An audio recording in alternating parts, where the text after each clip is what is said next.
हरिबोल। पद रत्नाकर जी का पाठ, पद संख्या 340, 340।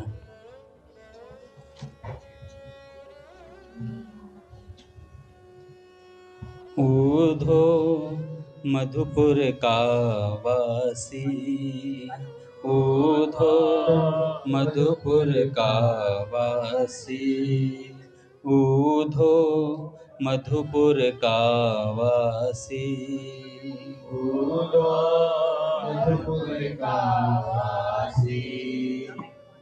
मारो बिछड़ो श्याम मिलाय विरह की काट कठण फांसी, मारो बिछड़ो श्याम मिलाय विरह की काट कठण फांसी, श्याम बिन चैन नहीं आवे, श्याम बिन चैन नहीं आवे, श्याम बिन चैन नहीं आवे, श्याम बिन चैन नहीं आवे।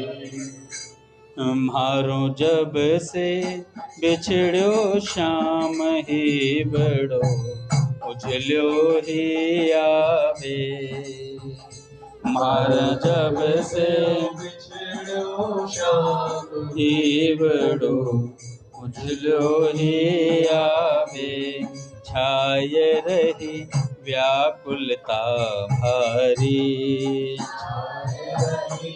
व्याकुलता भारी, छाय रही व्याकुलता भारी, व्याकुलता भारी। मारे श्याम विरह में आज नैन से प्रयु नीर जारी, मारे श्याम विरह नैन से प्रयु नीर जारी, श्याम बिन ब्रज सूनो लागे, श्याम बिन ब्रज सूनो लागे, श्याम बिन ब्रज सूनो लागे, श्याम बिन ब्रज सूनो लागे। सूनी कुंज तीर जमुना को सब सूनो लागे, सूनी कुंज तीर जमुना सब सूनो लागे, गोठ बन श्याम बिना सूनो,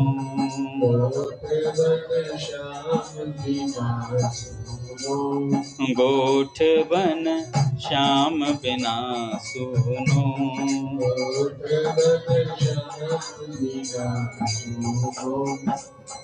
कुम्हार एक एक पल जुग सम बीते, विरह बढ़े दूनों, मार एक एक पल जुग सम बीते, विरह बढ़े दूनों, ऊधो अरज सुनो म्हारी, ऊधो अरज सुनो म्हारी, ऊधो अरज सुनो म्हारी,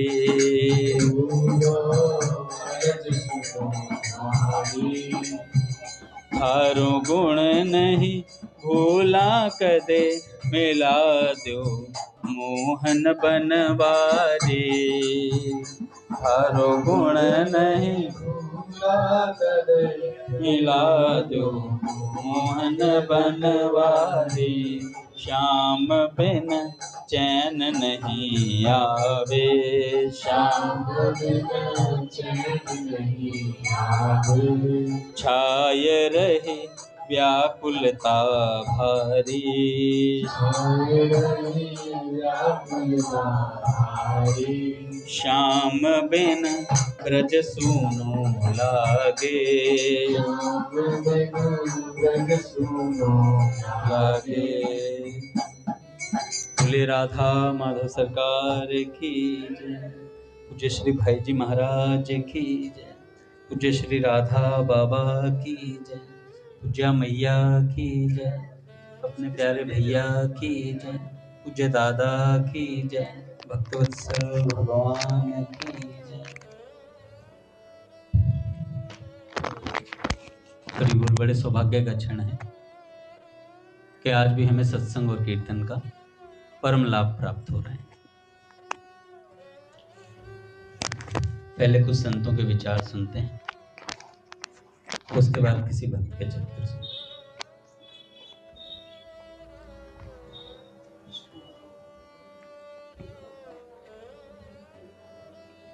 पूज्य श्री उड़िया बाबा जी महाराज से साधकों के कुछ प्रश्न हैं, तो उन प्रश्नों को और उनके उत्तर सुनते हैं। साधक ने प्रश्न किया, बाबा सत्संग किसे कहते हैं? तो पूज्य उड़िया बाबा कहते हैं, सत्पुरुष या सत अर्थात परमात्मा के संग को सत्संग कहते हैं।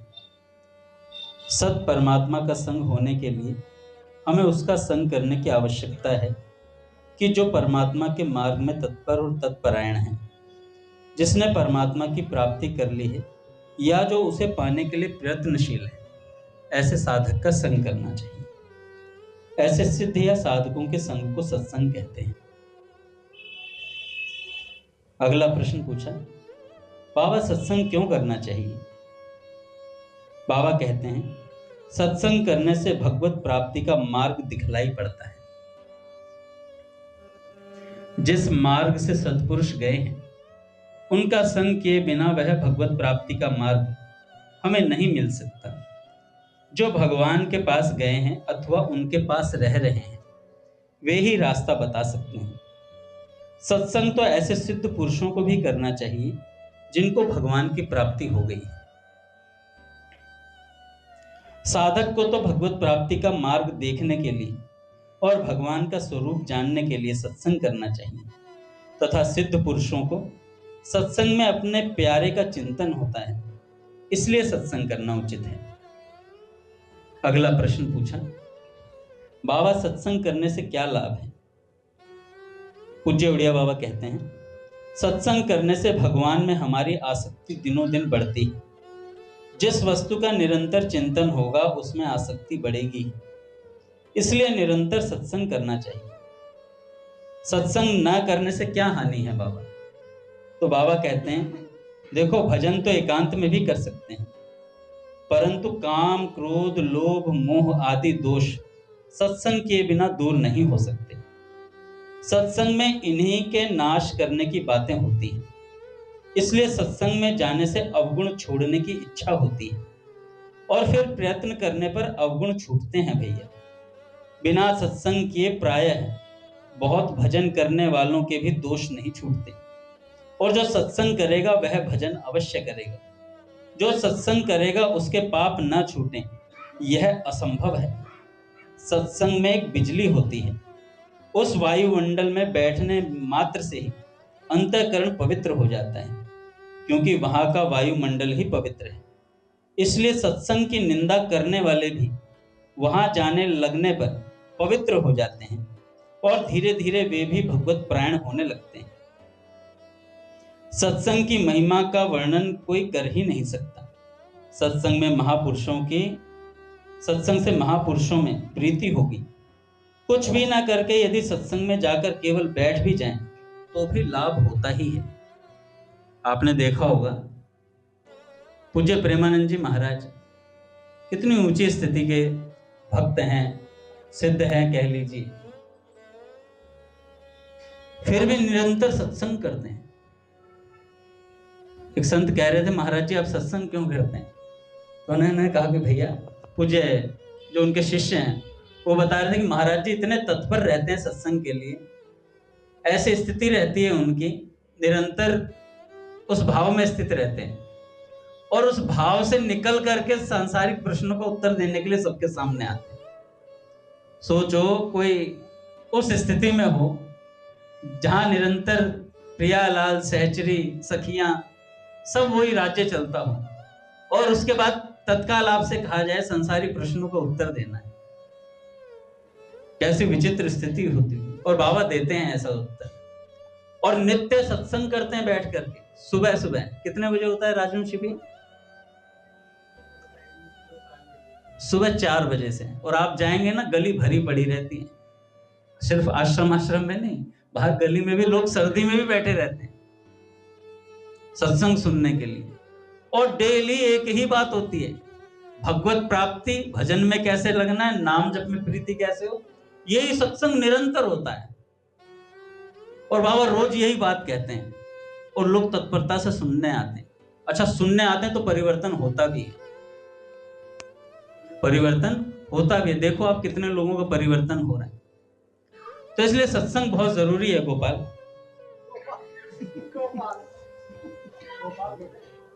भजन तो एकांत में भी कर सकते हैं, पर दोष छोड़ने की वृत्ति कहां से जागृत होगी? सत्संग करने से, सत्संग में बैठने से जागृत होगी। क्योंकि सत्संग से हमें अपने दोषों का पता चलता है। ये तो आप घर पे भजन करते रहिए, माला करते रहिए, अपने आप को ही सिद्ध समझने लग जाओगे। धीरे धीरे सोचोगे मैं तो भजन नहीं करता ही हूँ, मेरे में तो कोई दोष ही नहीं। पर जब सत्संग में बैठते हैं तब पता चलता है दोष क्या होते हैं। कईयों को तो यही नहीं पता कि कल्याण करवाने के लिए हम आए हुए हैं। हमारा मनुष्य जीवन कल्याण के लिए हुआ है। भगवान ने बड़ी मुश्किल से मौका दिया है।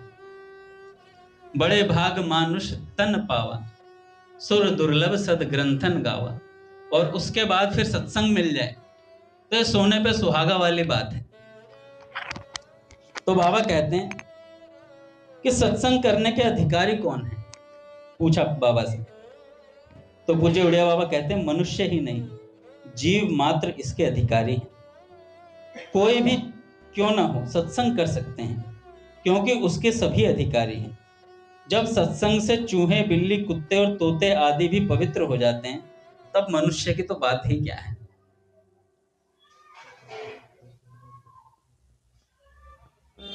अगला प्रश्न पूछा, सत्संग करने वालों से पाप कर्म क्यों नहीं छूटते? बाबा कहते हैं यह बात वे ही लोग कह सकते हैं जो सत्संग में नहीं जाते। पाप का कितना भंडार भरा पड़ा है और उसमें से कितना कम हुआ है, यह बात सत्संग करने वाला ही जान सकता है। सत्संग से प्रतिदिन अनंत पाप क्षीण होते हैं। यह सत्संग में नित्य प्रति जाने वाले लोगों का अनुभव है। हम चाहते हैं कि तुरंत ही सारे पाप नष्ट हो जाएं और भगवान प्रकट हो जाएं, है प्रहलाद। पर पाप की कमी तो धीरे धीरे होती है, इसी से पापों का पूरा नाश प्रतीत नहीं होता। बाबा सत्संग पुरुषार्थ से मिलता है या भाग्य से? पूज्य उड़िया बाबा कहते हैं भक्तों का यही सिद्धांत है कि सत्संग भगवत कृपा से मिलता है। पुरुषार्थवादी कहते हैं कि वह पुरुषार्थ से मिलता है, किंतु बाबा कहते हैं मेरे विचार से इसमें भगवत कृपा प्रधान है। यदि भगवत कृपा से ही सत्संग मिलता है तो फिर पुरुषार्थ क्यों करना चाहिए? देखो एक के बाद एक उत्तर है बाबा का। बाबा कहते हैं प्रभु कृपा से हमें कोई खजाना मिल जाए तो उसकी रक्षा करने के लिए भी कुछ परिश्रम करने की आवश्यकता होती है, किंतु यह पुरुषार्थ भी भगवत कृपा से ही होता है। भक्त तो भगवत कृपा के सामने पुरुषार्थ को कोई चीज नहीं मानता। सत्संग में जाने के लिए पुरुषार्थ की आवश्यकता है, पर यह पुरुषार्थ करेगा वही जिसमें भगवत कृपा का अंकुर होगा। बिना कृपा के तो सत्संग में कोई पैर भी नहीं रखेगा। बाबा से पूछा सत्संग मिलने के लिए क्या उपाय करना चाहिए? सत्संग मिलने के लिए क्या उपाय करना चाहिए? तो बाबा कहते हैं प्रभु से या प्रभु के भक्तों से प्रार्थना करनी चाहिए। भक्त और भगवान तो एक ही हैं। साधक ने कहा महाराज जी संतों में अनुराग भी तो भगवान की कृपा से ही होगा। तो बाबा कहते हैं अनुराग तो दोनों ओर से होता है। जब तक लोहा और पारस दोनों नहीं मिलते तब तक सुवर्ण कैसे होगा? बाबा सत्संग में प्रीति कैसे बढ़े? बाबा कहते हैं प्रतिदिन सत्संग करने से ही सत्संग में प्रीति बढ़ती है। एक दिन सत्संग में गए और 4 महीने छोड़ दिया, इससे प्रीति नहीं बढ़ती। सत्संग करने पर भी लोग सत्संग के परायण क्यों नहीं होते? भैया वे नियम पूर्वक नित्य प्रति निरंतर सत्संग नहीं करते, इसलिए सत्संग के परायण नहीं हो पाते। बाबा, महात्मा की परीक्षा करने के लिए सत्संग करने से भी लाभ है या नहीं? बाबा कहते हैं परीक्षा करने के लिए सत्संग करने से भी लाभ है, क्योंकि इस निमित्त से वह सत्संग में आता है और महात्मा भी उसके लिए भगवान से प्रार्थना कर सकते हैं कि आपसे प्रीति हो। यदि ऐसा ना हो तो भला सत्संग की महिमा ही क्या होगी? अगला प्रश्न पूछा, सत्संग से बढ़कर भी कोई सुलभ और सर्वोत्तम साधन है क्या? बाबा कहते हैं जब साधनों का सर्वोच्च मूल कारण सत्संग है, यह बीज रूप है और यह सब शाखा प्रशाखा है, सत्संग सबसे सुलभ साधन है। सत्संग के अभाव में सतशास्त्र विचार करने के लिए प्रधान ग्रंथ कौन से हैं? सत्संग ना मिले तो कौन से ग्रंथ पढ़ें? पूज्य उड़िया बाबा कहते हैं मैंने तो 4 प्रधान ग्रंथ मान रखे हैं, उपनिषद, गीता, रामायण और भागवत। विनय पत्रिका तो रामायण में आ जाती है, यूं तो और भी अनेक उत्तम सदग्रंथ हैं। आगे बाबा से पूछते हैं, महाराज जी यदि सत्संग में जाकर चुपचाप बैठा रहे, कुछ भी ना करे, तो अच्छा है या नहीं है? तो बाबा कहते हैं अरे चुपचाप बैठना तो बहुत अच्छा है, लोग चुपचाप ही नहीं बैठ पाते। या तो मोबाइल ले लेंगे हाथ में, या कानाफूसी कर लेंगे, या इशारेबाजी कर लेंगे। समझ आ रहा है? मजा नहीं आ रहा। या तो मैं नाच के दिखाऊं तुम्हें मजा।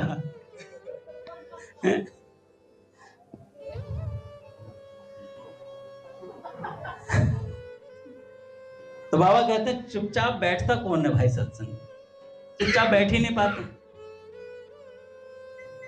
मन तो काम करता ही रहता है, फिर भला चुपचाप बैठना कहाँ हो? अगला प्रश्न पूछा, बाबा सत्संग किन्हें करना चाहिए? बाबा कहते हैं सत्संग के तो भाई सभी अधिकारी हैं। सत्पुरुषों की 2 कोटियां हैं, साधक और सिद्ध। इन दोनों को ही निरंतर सत्संग करने की आवश्यकता है। सत्संग न करने से क्या हानि है? बिना सत्संग के भगवत प्राप्ति नहीं हो सकती। ये सिर्फ उड़िया बाबा के वचन नहीं है, पूज्य मुलुकपीठ सरकार भी कह रहे थे। जो एकांत में रहकर भजन साधन तो करता है किंतु सत्संग नहीं करता, उसके आचरण में यदि कोई त्रुटि होगी तो वह निवृत्त नहीं हो सकेगी। अतः सत्संग में चुपचाप बैठकर सत्पुरुषों के वचन सुनते रहना, यह उत्तम पुरुषों का लक्षण है। सत्संग में प्रश्न करना मध्यम कोटि के सत्संगियों का लक्षण है, तथा तर्क या वाद विवाद करना निकृष्ट पुरुषों का स्वभाव है। जो बिल्कुल मूर्ख है, उन्हें सत्संग से और कोई लाभ न होगा तो सत्पुरुषों में प्रीति तो होगी ही, और फिर वे प्रेमवश उनसे तद रूपता भी प्राप्त हो ही जाएगी। आगे बाबा कहते हैं, संत और भगवान में अनुराग हो तो तीनों ताप मिट जाते हैं। सत्संग का फल तो यही है कि संसार धोखे की विष्ठा जान पड़े, संसार धोखे की विष्ठा जान पड़े, बेटा बेटी धन माल सब झूठा दिखाई पड़े। एक दिन मृत्यु अवश्य होगी, केवल 4 दिन की जिंदगी है। अधिक लाभ उन्हीं लोगों के सत्संग से होता है जिनसे अपने इष्ट, साधन क्रम और मन का मेल हो जाता है। दूसरी निष्ठा के साधकों का संग करने से कई बार अपने साधनों में संदेह उत्पन्न हो जाता है। इसलिए पूज्य भैया कहते हैं सजातीय वासना विशिष्ट सत्संग करना चाहिए। अधिक लाभ जिन मनुष्य को कुत्ते में अधिक प्रेम हो और वह अपना सारा समय ध्यान उसी में लगाए रहे, तो उसे कुत्ते की योनि में जाना पड़ता है, अर्थात अगले जन्म में वह कुत्ता बनता है। इसी प्रकार जो पहरेदार सुअरों का पहरा देते हैं और जिनके ध्यान में हर समय सुअर ही लगे रहते हैं, वे फिर सुअर की योनि में ही जन्मते हैं। इसी प्रकार जिन मनुष्यों का साधुओं से अधिक प्रेम होता है, संतों से अधिक प्रेम होता है, साधु सेवी होते हैं, वे अगले जन्म में अवश्य साधु ही बनते हैं।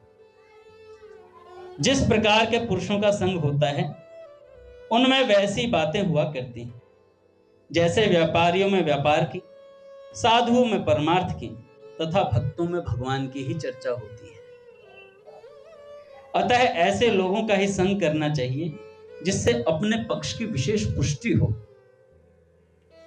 सत्संग में धर्म से प्रेम, अधर्म से घृणा करने की तथा भगवान से अनुराग और संसार से वैराग्य करने की बातें कही जाती हैं। इसलिए सज्जनों, सत्संग की बहुत महिमा है।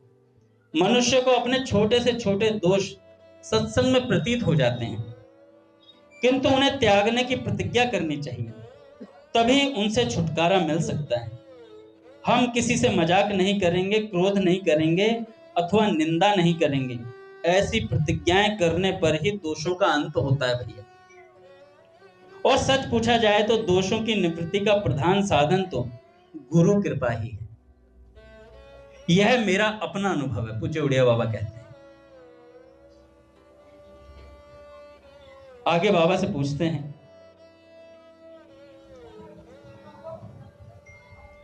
चित्त शुद्धि का साधन क्या है बाबा?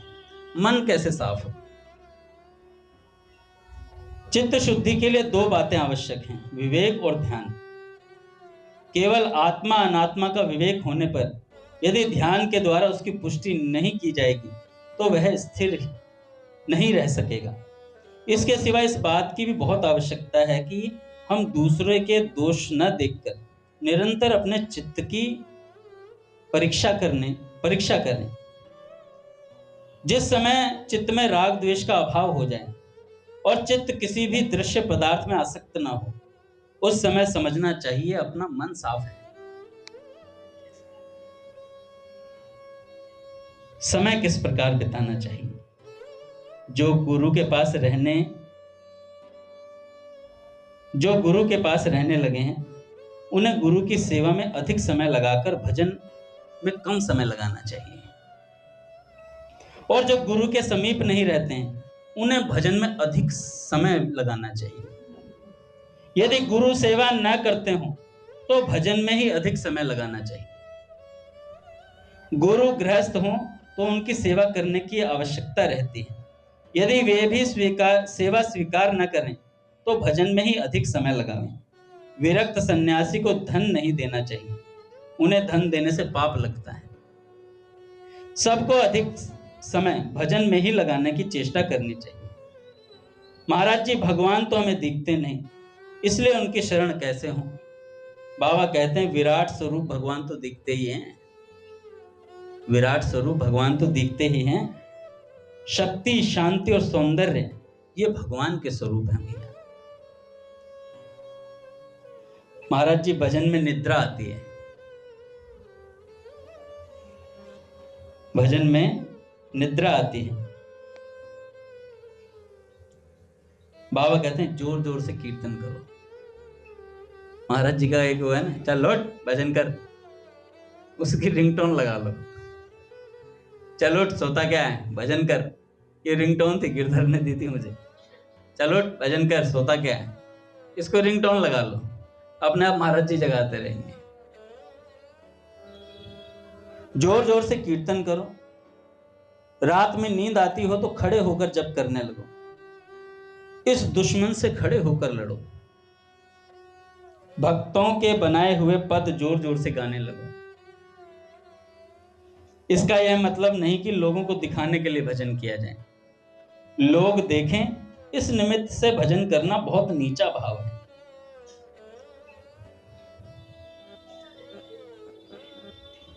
बाबा कहते हैं, राग द्वेष दूर कैसे किया जाए, प्रश्न है। बाबा कहते हैं, पहले शुभ कर्म का आचरण और अशुभ कर्म का त्याग करें। त्याग द्वारा अंतःकरण शुद्ध हो जाने से साधक ईश्वर उपासना का अधिकारी होता है। फिर उपासना परिपक्व होने पर भगवान का मिलन होता है। भगवान का मिलन होने पर राग द्वेष की निवृत्ति हो जाती है और ईश्वर, जीव तथा जगत का पूर्ण एवं यथार्थ ज्ञान हो जाता है। पूज्य महाराज जी कह रहे थे, पट को लेंगे महाराज। श्री राम जय राम, जय जय राम। श्री राम जय राम, जय जय राम। श्री राम जय राम, जय जय राम। श्री राम जय राम, जय जय राम। श्री श्री राम जय राम जय जय राम। राम जय राम जय जय राम। जय जय श्यामा जय जय श्याम। जय जय श्यामा जय जय श्याम। जय जय श्री वृंदावन धाम। जय जय श्री वृंदावन धाम। जय बरसाना जय नंदगांव। जय बरसाना जय नंदगांव। पावन राधे तेरो नाम। पावन राधे तेरो नाम। बोले राधा माधव सरकार की जय। पूज्य महाराज जी ने कहा, मैं अभी रघुनाथ जी से कह रहा था, हमें एक बात की चिंता हमेशा रहनी चाहिए। किस बात की चिंता रहनी चाहिए? कि हमारा भगवत स्मरण कितना हो रहा है। अगर इस बात की चिंता रहेगी गोपाल, तो माला अपने आप चलेगी, सत्संग सुनने का मन भी करेगा, और आप घर पर भी सुनोगे। क्या होता है, हमारे मन में आते हैं, अरे शाम को कीर्तन सत्संग तो होता ही है, सत्संग भी होता है 1-1.5 घंटा, घर पे अलग से एक पुस्तक उठाने की क्या आवश्यकता है। हमारे प्रहलाद जी 1-2 बार सुनाएंगे हफ्ते में, ऐसा इन्होंने मेरे से कहा है। पर इनसे प्रार्थना है, जितना जितना पढ़ने का अभ्यास करोगे ना, उतना उतना सत्संग अच्छा बोल पाओगे और सुन भी पाओगे। क्योंकि पढ़ने से क्या होता है, जो शब्द होते हैं ना, वो क्लियर होते हैं। हिंदी के शब्द क्लियर होते हैं पढ़ने, और भगवत भाव की वोकैबुलरी इंक्रीज होती है। भगवत भक्ति से संबंधित शब्द हमारे दिमाग में बैठते हैं, और संतों के सिद्धांत की बातें अपने आप याद आती हैं। किसी को बताने की जरूरत नहीं पड़ती, अपने आप याद आ जाती हैं स्वतः। अच्छा, उन वाले महाराज जी ने ऐसा कहा था, स्वामी जी महाराज ऐसा कहते हैं। आज स्वामी जी ने कहा कि भगवान मीठे लगे। आपको मीठे लगते हो ना भगवान, तो समझ लेना कि आपका भगवान में प्रेम हो रहा है। भगवान का कोई विग्रह देख करके, कोई भगवान की बात सुन करके आपके मन में मिठास आती हो, तो समझ लेना भगवान से प्रेम हो रहा है। पूज्य श्री प्रेमानंद जी महाराज कहते हैं, चिंता करनी चाहिए भगवत स्मरण की, और प्रार्थना करो श्री लाडली जी से कि हमारा नाम में प्रेम हो जाए, हमारा आपके स्वरूप में प्रेम हो जाए। कैसा प्रेम हो जाए? पूज्य मीराबाई जी के भाई हुए जयमल जी, उनका बड़े अच्छे 2 दृष्टांत आते हैं, बड़े सुंदर। वो जब भगवत चिंतन करते थे, अपना पूजा करते थे, तो उसमें लगभग 4 घंटे एक आसन से बैठते थे। 4 घंटे निरंतर बैठते थे, और उन 4 घंटे में उन्होंने आदेश दे रखा था, अगर कोई आ गया डिस्टर्ब करने तो उसका शीश उतार दिया जाएगा। तो उन 4 घंटे में कोई ना छेड़े। तो जयमल जी निरंतर भजन करते भी है 4 घंटे एक आसन से। राम जी उनके इष्ट थे।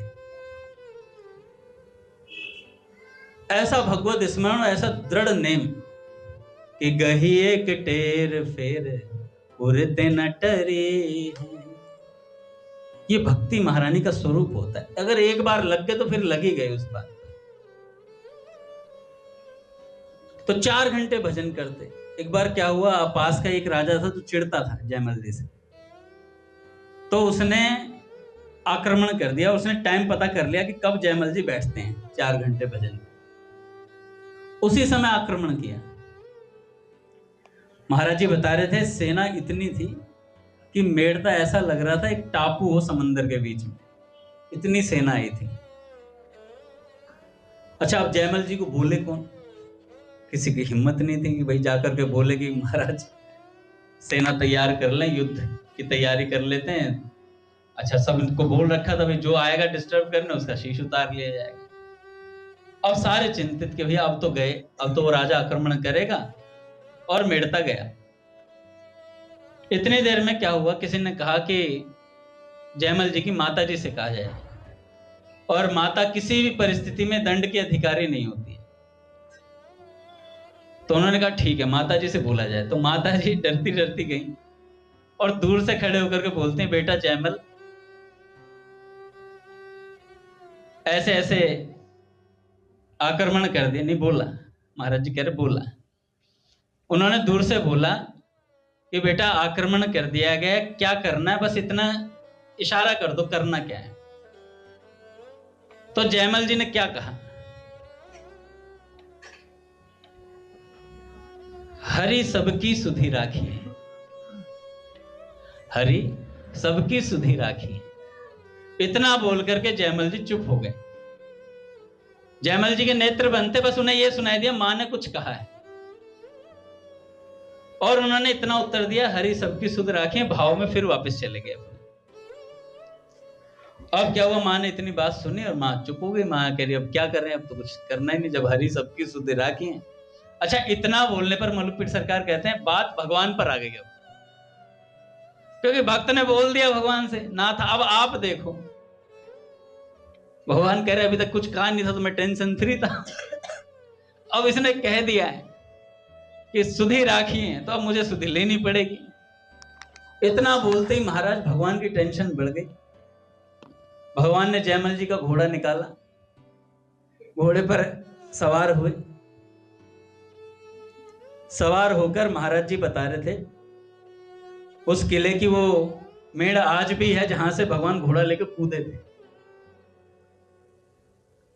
और गए महाराज युद्ध करने के लिए।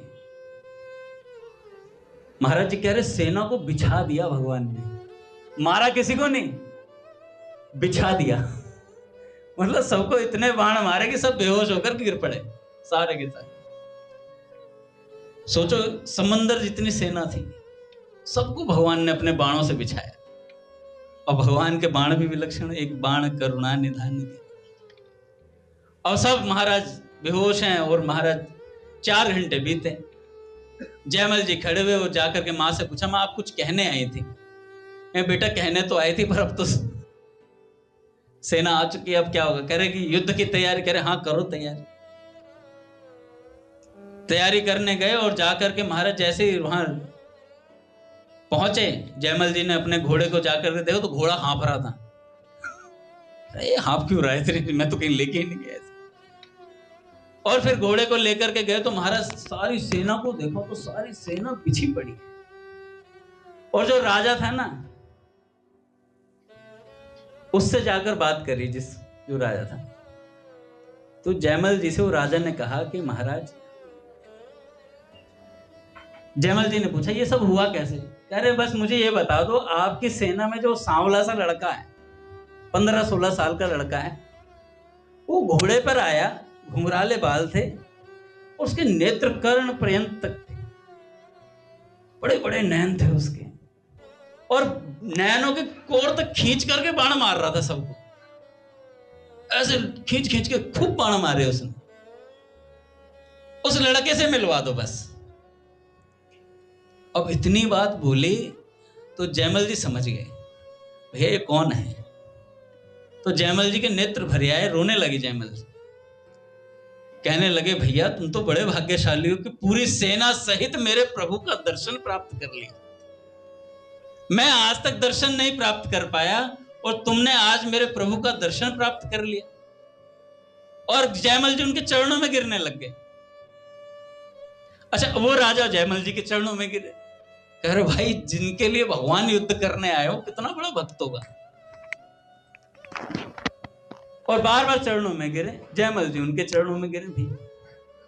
तो ऐसे जयमल जी इष्ट निष्ठा ऐसी थी, भगवत भजन में प्रीति ऐसी थी कि भगवान उनके लिए युद्ध करने के लिए आए। अच्छा, जयमल जी इतने अमीर होते हुए भी राजा थे, सेवकों से सेवा करवा सकते थे भगवान की, 2 पंडे रख देते, पर स्वयं सेवा करते थे सारी, भगवान की सारी सेवा स्वयं करते थे। एक बार उन्हें लगा ठाकुर जी को गर्मी लगती है, तो उन्होंने अपने महल के थोड़ा ऊंचाई पे, जहाँ हवा आती जाती हो, उस जगह ठाकुर जी के लिए एक बढ़िया सा कमरा कह लो, कुछ इस तरीके का बनवाया, जिसमें हवा आती जाती रहे, ठंडी हवा है। अच्छा, श्री विग्रह तो नीचे विराजमान थे, अब प्रभु ऊपर तो जाएंगे नहीं वहां से। तो जयमल जी मानसी सेवा किया करते थे। मानसी सेवा में क्या करते कि जब प्रिया प्रियतम को गर्मी लगती तो मानसी में सोचते कि प्रिया प्रियतम गलबैया दे करके सीढ़ियों से चढ़ करके ऊपर जा रहे हैं, जो कक्ष मैंने तैयार करवाया है, और जाकर के भैया तांबूल की सेवा, पीकदानी वगैरह सब चीजें बढ़िया सब जगह रखना, सब व्यवस्था करना, प्रिया प्रियतम के सुख के लिए अच्छी सी सेज बिछाना, इस भाव से लीला चिंतन करते। और ऊपर सच में इतनी बढ़िया सजावट होती थी। रानी सोचती, एक तो पहले 4 घंटे सुबह के थे इनके, इतना भजन करते हैं, अब ये शाम का नियम और हो गया लीला चिंतन का, भजन ही करोगे क्या?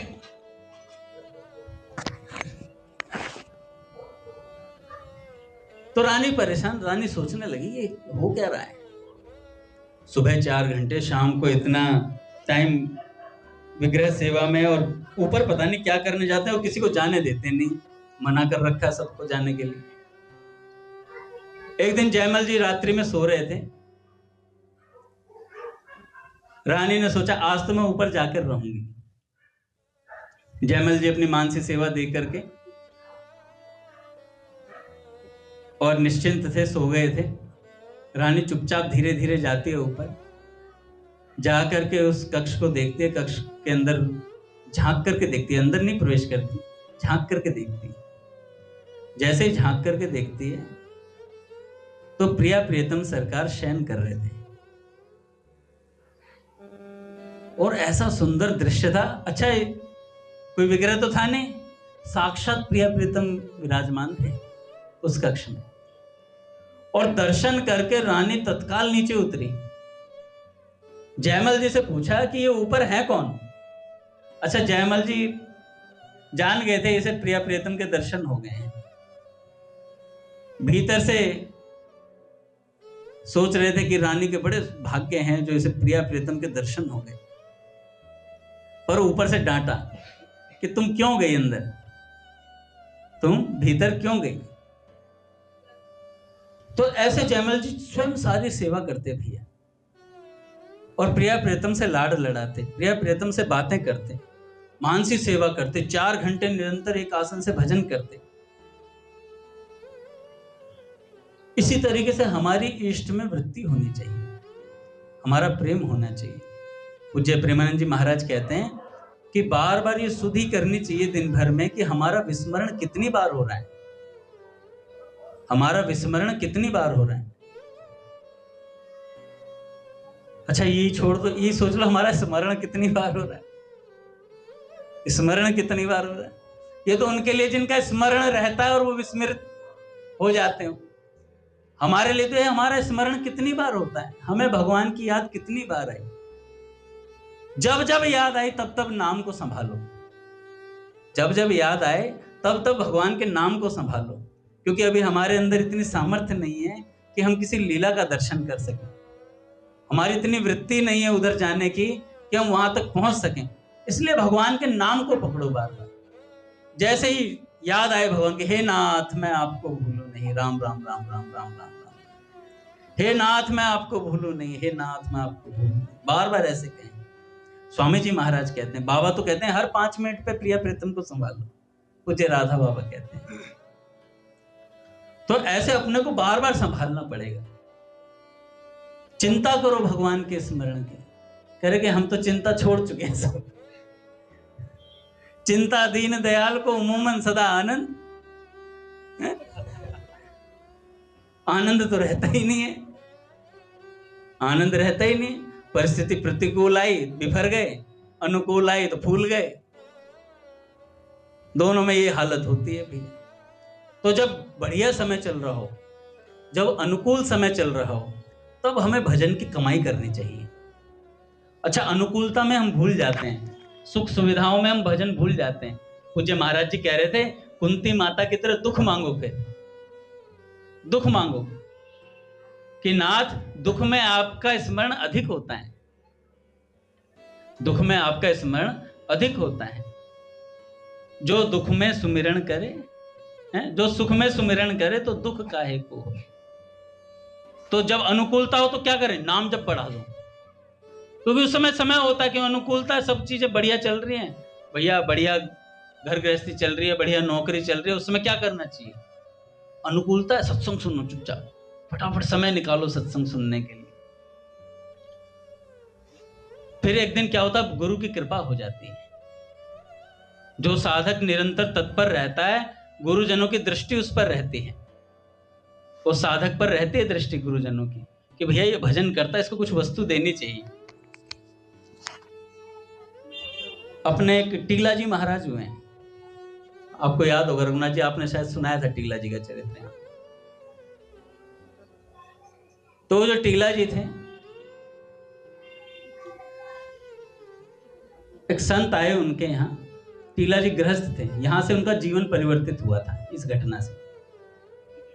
तो उन संत ने आके कहा टीला जी से कि मुझे दूध पीना है। तो उन्होंने कहा मैं अभी घर जाकर दूध लेकर के आता हूं। तो उन्होंने कहा नहीं नहीं, कहीं जाने की जरूरत नहीं है, सामने गाय खड़ी है, इस गाय से दूध चाहिए मुझे। तो उन्होंने कहा महाराज ये तो आज तक कभी इसने बछिया ही नहीं दी, तो दूध कहां से आएगा, ये तो बांझ है। तो संत भगवान ने कहा कि तुम चिंता मत करो, जाओ दूध निकाल। और जैसे ही बैठे संत भगवान ने दृष्टि करी और महाराज उस गाय के थनों से दूध निकला। दूध निकला, उसमें से काफी हद तक उन्होंने पिया संत भगवान ने, और उसमें से कुछ छींटे टीला जी महाराज को दे दिए। उसी दिन से टीला जी महाराज सिद्ध हो गए, उसी दिन से सिद्ध हो गए। कौन थे ये जो दूसरे संत थे? कृष्णदास पैहारी जी महाराज, ऐसे सिद्ध संत थे। टीला जी भी सिद्ध हो गए इतनी सी बात से। अच्छा, ऐसे संत क्यों आते हैं कृपा करने के लिए? जिनका भजन अच्छा होता है, जिनकी वृत्ति भजन में होती है, उनके पास सिद्ध संतों का जमावड़ा लगा रहता है। पूज्य बाबा कहते हैं जो रात्रि में 2 से 4 भजन करता है, सिद्ध संतों की दृष्टि उस पर रहती है, उस समय सिद्ध जगत सबसे ज्यादा जागृत रहता है 2 से 4 के बीच में। अब कहेगा 2 से 4 के बीच में कौन जगेगा भैया, सर्दियों की नींद है। पर जिन्हें कुछ लाभ चाहिए, स्वामी जी महाराज कहते हैं 11 से 1 में भजन करो और अच्छा लाभ होता है। पूज्य स्वामी राम सुखदास जी महाराज कहते हैं। तो जो टीला जी महाराज थे, पूज्य भैया आ रहे हैं, जो टीला जी महाराज थे ऐसे सिद्ध हो गए कि एक बार उनसे कोई मिलने आया, तो उसने आके पूछा कि गुरुदेव हैं क्या? टीला जी के शिष्य थे, लाल कुछ नाम था शायद उनका, लाल सा कुछ इस तरीके का नाम था, नाम ध्यान नहीं है मुझे। तो टीला जी महाराज के शिष्य से पूछा एक दूसरे शिष्य ने आके कि गुरुजी हैं क्या? तो उन्होंने कहा हैं भी और नहीं भी, बताऊं बताऊं नहीं बताऊं नहीं बताऊं, बताऊं बताऊं नहीं बताऊं नहीं बताऊं, ऐसी बात बोल दे। अब जैसे मैं कृष्ण प्रिय से पूछूं मन प्लॉट पे जाके कि कृष्ण प्रिय भैया हैं क्या? कृष्ण प्रिय कहेगा हैं भी और नहीं भी, बताऊं बताऊं नहीं बताऊं नहीं बताऊं।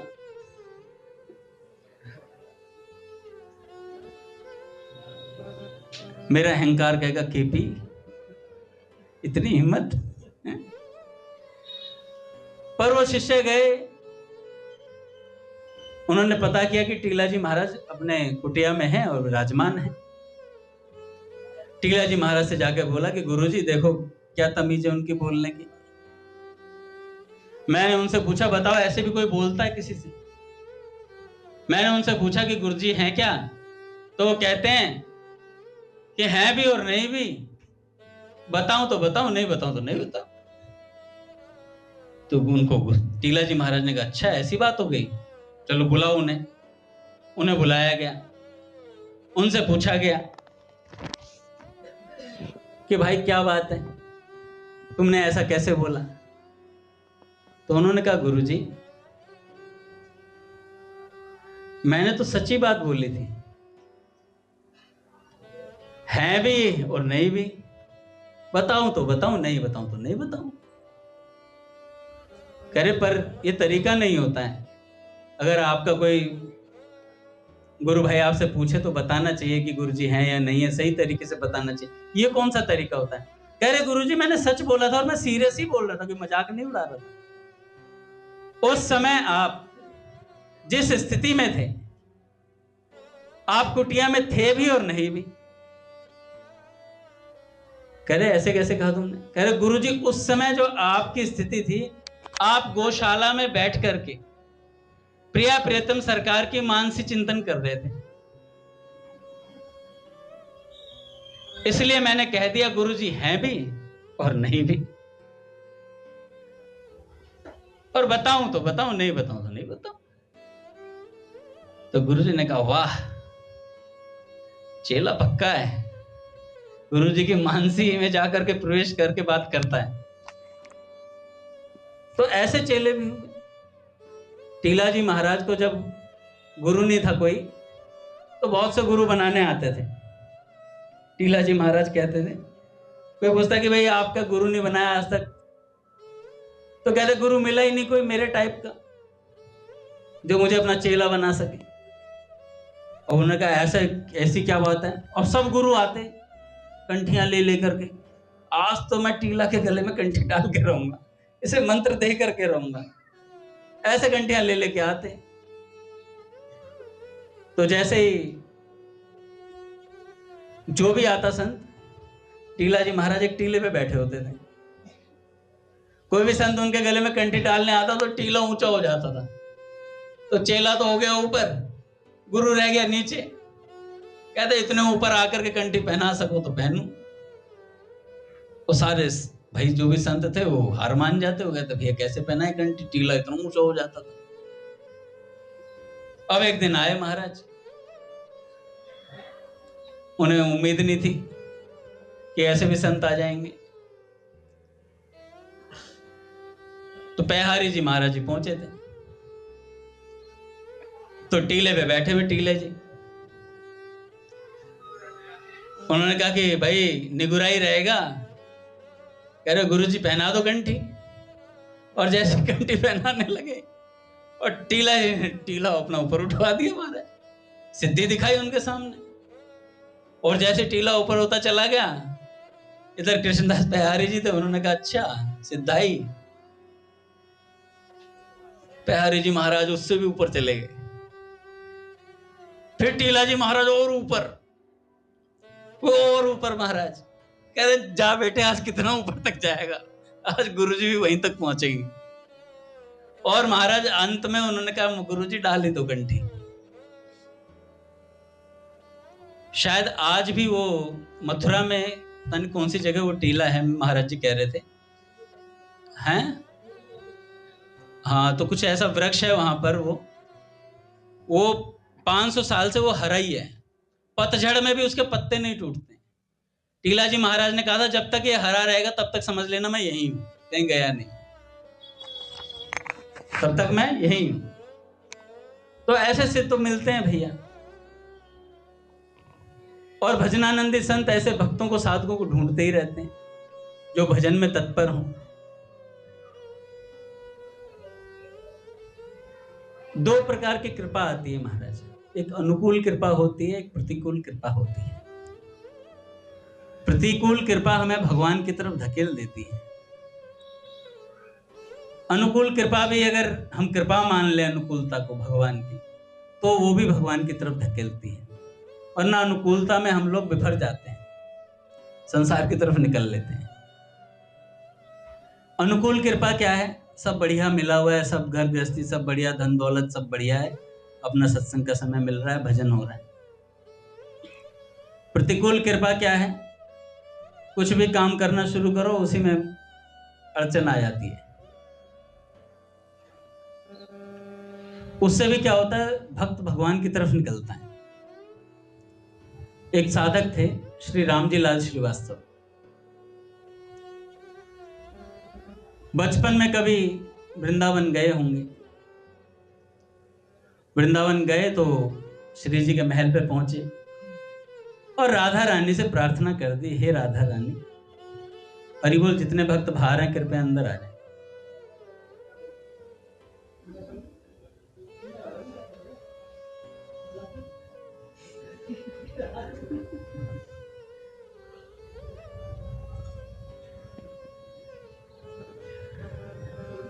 नहीं, मैंने तो देखा ही नहीं था आपको। मेरे को आवाजें आ रही थी, मेरे को लगा कोई बाहर है, बेचारा सत्संग से वंचित रह जाएगा। अब क्या हुआ, जो प्रतिकूल कृपा थी, बरसाना गए होंगे कभी, वो बरसाने जाकर के श्री जी से प्रार्थना कर दी, झूठी ही कर दी, हे श्री जी, मेरा मन वृंदावन में लग जाए, मेरे पे श्री जी की कृपा हो जाए। और हम तो झूठी करते हैं, भगवान सच्ची सुनते हैं उसे। श्री जी ने सुन ली वो कृपा। अब जैसे वो बड़े हुए, उनकी नौकरी लग गई भैया, नौकरी लगी सरकारी रेलवे में। कसम खा रखी थी, ना खाऊंगा ना खाने दूंगा। अब ऐसे व्यक्ति बहुत मुश्किल होते हैं जिन्हें कलयुग में, कि ना खाऊं और ना खाने दूं। अब उस सरकारी डिपार्टमेंट में उनकी बात पची नहीं, जमी नहीं। जब नहीं जमी तो उन्होंने रिजाइन दे दिया, जगह ही छोड़ दी, वो निकल गए, घर आ गए। घर आके पापा से कहा, पापा मैंने नौकरी छोड़ दी। चांटा पड़ा, बड़े मुश्किल से दे दुआ के पैसे तो लगी थी, उसको भी छोड़ आया, नालायक। क्या करेगा, पत्नी भीतर दरवाजे से मुंह सा बना रही थी, क्या है, क्या खिलाओगे कमा करके। इस तरीके के 2-3 कटाक्ष आए। फिर थोड़े दिनों में उन्होंने मेहनत करी तो पटवारी लगे। वो भी बड़ी अच्छी जगह होती है, वहां खूब रिश्वत चलती है भाई, इधर की जमीन उधर, उधर की जमीन इधर करनी है, सब चीजें। वहां भी उनका मन नहीं लगा। लगता कैसे, श्री जी ने मन को कैच कर लिया था, उन्होंने गलती से प्रार्थना कर दी थी। अब मन ना लगे, रिश्वतखोरी चल रही थी वहां पे। फिर से नौकरी छोड़े आए वो, घर पे आए, पापा रिजाइन दे दिया है।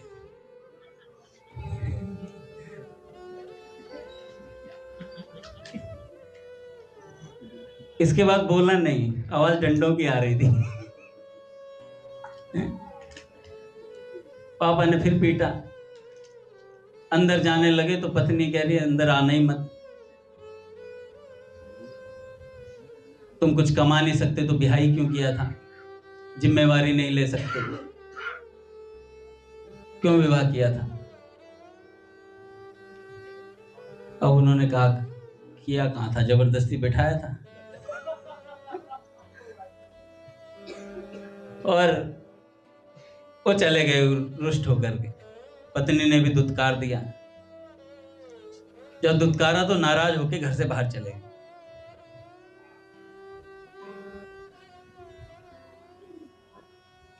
एक धनवान मित्र था उनका, उससे जाकर कुछ पैसा उधार लिया कि अब दुकान खोलेंगे, कोई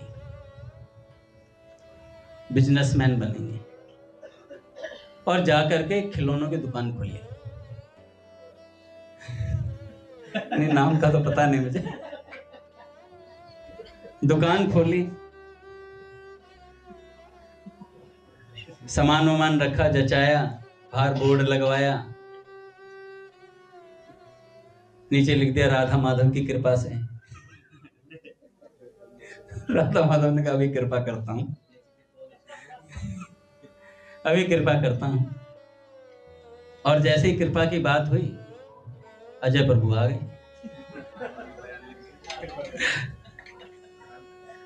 हरि बोल, पूज्य भैया आ गए। दिनों आगे क्या तो भैया उस दुकान में भी जिस दिन रिबन काटना था तो रिबन काटने से पहले अलग अलग तरीके की लाइट लगाई गई थी इसमें। तो जैसे ही रिबन कटे तो अलग अलग लाइटें जले, तो रिबन कटते ही कोई तार कट गई और जैसे तार कटी मुझे भी आ गए महाराज, श्री राम जय जय राम।